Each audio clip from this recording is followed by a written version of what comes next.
Imagine a student. These students spent years in the justice system, but while incarcerated, they didn't give up.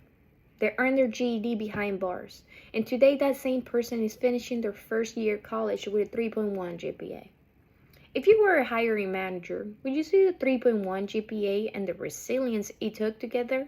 Or would you stop reading the moment you saw a criminal record from years ago?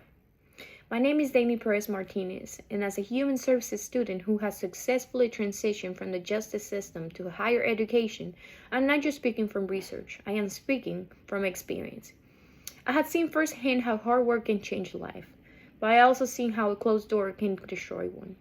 Today, I want to persuade you that hiring individuals with a past record is not just a favor to them. It is a strategic advantage for businesses to gain some of the most loyal and motivated employees available today. We have a massive problem in our workforce today. We're throwing away human potential. Millions of Americans are shut out of the economy because of their past, creating a permanent underclass.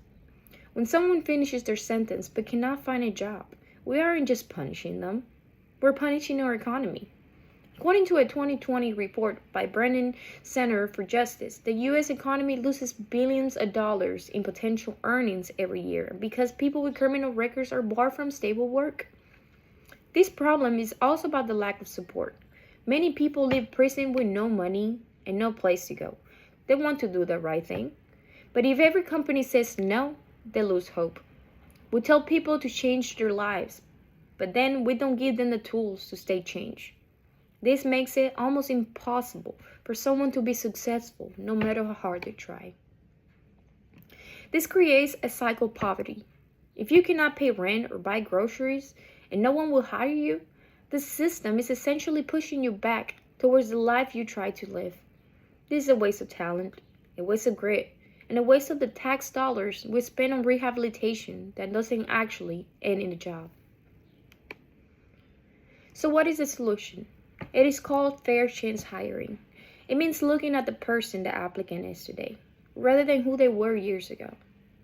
Many employers worry about the risk, but the data tells a different story.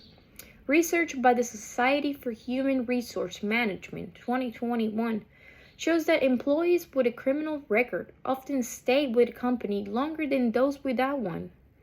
Why? Because they have a higher sense of loyalty and a stronger desire to prove themselves. Look at the academy proof.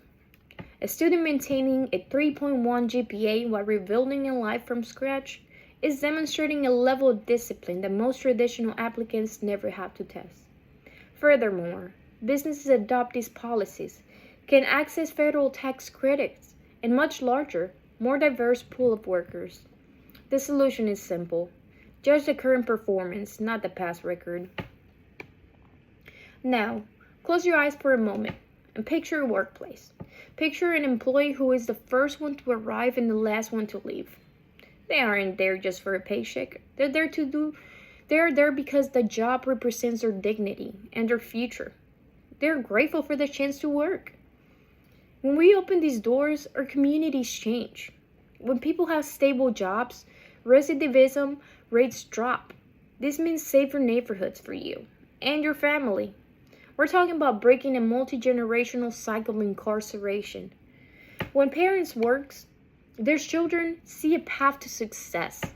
By changing a hiring policy, a business can literally change the trajectory of an entire family. Today, we discuss the barriers that keep capable people out of work, the economy and loyalty benefits of hiring them, and the academy proved that people can and do change. The student I mentioned at the beginning of this speech, that's me. The one with the 3.1 GPA is total proof that a past mistake does not define a person's future value. I encourage you to be advocates for a fair chance hiring, whether you become a manager, a business owner, or a community leader. Remember that everyone deserves that opportunity to prove that they are more than their worst mistake. Let's stop looking at records and let's start looking at facts, at results. Thank you. Have a great day.